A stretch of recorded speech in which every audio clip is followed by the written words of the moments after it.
When surveying the landscape for who the possible fall guy could be in this year's draft class, signs may be pointing Kevin Knox's direction. This 6 feet 9 inches forward has the length to switch on too many 3s or 4s in today's NBA, and his natural scoring gifts could be a splendid fit alongside Devin Booker or in second units that might be starved of players inept of consistently creating a good look for themselves. On the scouting report, not only can Knox create for himself but he may have untapped defensive upside. There were some inconsistencies from Knox throughout his freshman campaign, but his modern 4 outlook paired with his scoring gifts could quickly make him a hot commodity on the next level. That package on offense gives Knox a relatively high floor, but also the ceiling of someone who falls in the steal category. His length will allow him to handle 3s and 4s defensively, but if he's able to tap into being a plus on that end, it opens up plenty of new doors for Knox. Knox averaged 17.3 points, 6 rebounds, and 1.6 assists per 36 minutes while hitting 3s at a 34.1% clip, 5 BPA per 36, for Kentucky, showing the 3-level scoring upside he has available. When comparing Knox to Jason Tatum, something I've seen multiple times throughout the pre-draft process, their numbers were almost identical in terms of box score output but also shooting from distance. Both are fluid enough to create for themselves while also having the pop to drive in and finish through contact. Tatum was physically way further along than Knox was, but 2 years or so from now we could see this happen. The draft range of Knox has fluctuated in and around the lottery, with the worst I've seen him falling is actually number 18 to San Antonio. If Knox slips past both Charlotte and Los Angeles Clippers, he will likely be available for the Suns at no. 16. Knox could carry the highest grade on their board at that point, allowing Phoenix to go simply the best player available route. It also kicks off the countdown clock on the odd man left out in the wing rotation, which quickly points towards T.J. Warren. In Igor Kokouskov's offense, players will need to be plus shooters, passers, and defenders for it to be fully functioning. Warren brings the scoring element inside 20 feet and really not much else. This offseason is vital for Warren to develop some semblance of three-point improvement, or that contract will come back to bite the Suns over the next few seasons unless it's quickly moved off their books. Adding in Knox would make it crowded momentarily, but that alludes to Warren hitting the trade block simultaneously. Knox actually complements Josh Jackson well, because both are able to make up for one another's weaknesses. You can't say the same thing when Jackson and Warren are both not hitting their shots, because it turns ugly at warp speed.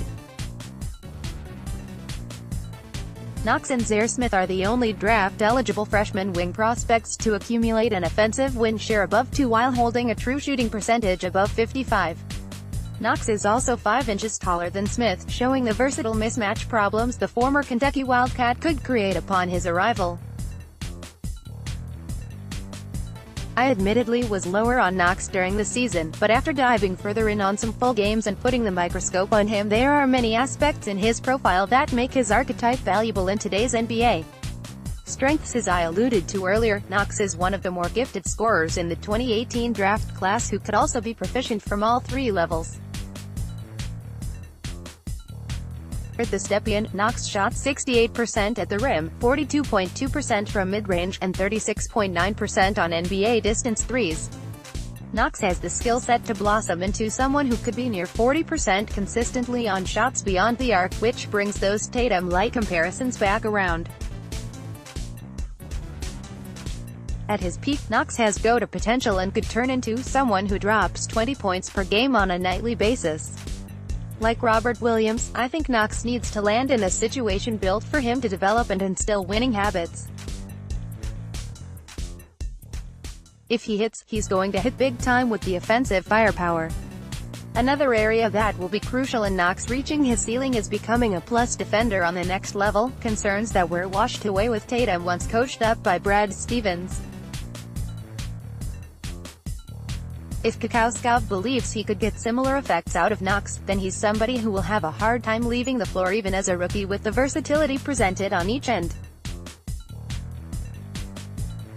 Standing at 6 feet 9 inches with a 6 feet 11.75 inches wingspan, Knox profiles as a player Phoenix believes could play 2 to 4. Blessed with above-average foot speed to stick in front of guards, Knox's length could also allow him to keep those pesky primary ball handlers in front of him on switch opportunities. And on the other end, Knox could exploit switches by abusing smaller defenders with post-up, jumpers or dunking all over them. Carrying key athletic skills alongside his natural scoring ability, Knox fits what the NBA is looking for with forwards. After whiffing on Tatum last season, I'm paying close attention this time around to what made him thrive early. Knox has that potential in him and it's going to draw plenty of eyes from executives over the next 3 weeks. Weakness is the main knock on Knox is his lack of aggressiveness not only on the boards with low rebounding percentages but also just overall scoring the basketball. Far too often was Knox settling for jumpers on subpar defenders instead of just putting his shoulder down and giving them an ultimatum. It could help be explained due to Knox's lack of strength in his physical profile right now. Weighing in at only 213 pounds, Knox needs to get closer to 230 to 235 for him to eventually become the total mismatch wing. Also, compared to other wings in the 2018 class, Knox's athleticism is underwhelming, but in an everyday NBA strength and conditioning program, those concerns should fizzle out. However, where Knox compares more on the Warren spectrum versus Tatum is his playmaking and defensive abilities. Knox far too often had tunnel vision and forced tough looks constantly instead of seeing the opening in the corner or dump off to the cutting guard. Hopefully, he's able to recognize it with more film study, which did wonders for Jackson after former head coach Jay Triano sat him down, but it's one of his bigger red flags. The negative assist-to-turnover ratio does Knox no favors either. On the defensive end, Knox looks lost on some possessions. Whether it's completely whiffing being unable to stay in front of point guards or being bullied by thicker post players, Knox is stuck in no man's land far too often. Maybe it's a lack of overall defensive acumen, but Knox's development will need to be centered around this flaw plus his subpar passing. When grading Knox alongside the 6 other wing prospects rated ahead, Knox only beats out Miami's Lonnie Walker IV for the worst defensive win share amount at 1.7, defensive box plus-minus of 1.4. Knox's flaws could hamper him from reaching all-star levels, but his floor is crystallizing like one who at least can contribute at least above average on one side of the floor. Physical profile overview: height, 6 feet 9 inches. Wingspan, 6 feet 11.75 inches, 2.75. H2W, standing reach, 9 feet. Fit in Phoenix. From the Suns' point of view, Knox would instantly provide a skills package not many on the roster can provide. Having the ability to guard 3s and 4s while also being an asset from the perimeter is something Warren hasn't been able to establish in 4 seasons.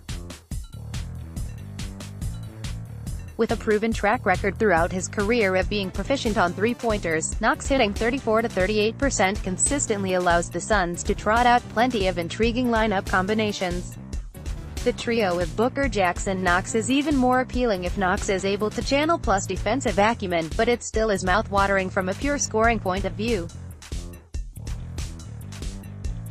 Even if they kept Warren around alongside Knox and Jackson, picture this 5-man lineup in stretches: Booker, Jackson, Warren, Knox, Dragan Bender. That right there is optimum versatility while your bigs can stretch the floor, allowing for Jackson and Warren to continuously feast off cuts. It's very reminiscent of how the Celtics play a lot of the time, with plenty of versatile wings who can do everything. Sounds appealing, doesn't it? Keeping the no. 16 pick and landing, Knox would go even further in helping build out a roster where nobody could possibly be picked on much in mismatches. As we saw plenty throughout this year's playoffs, exploiting those are the top goal, and it leads to usual pieces being strapped to the bench. Big board, no. 17, no. 7 wing comparisons, ceiling, Jumbo Chris Middleton, floor, Mike Dunleavy.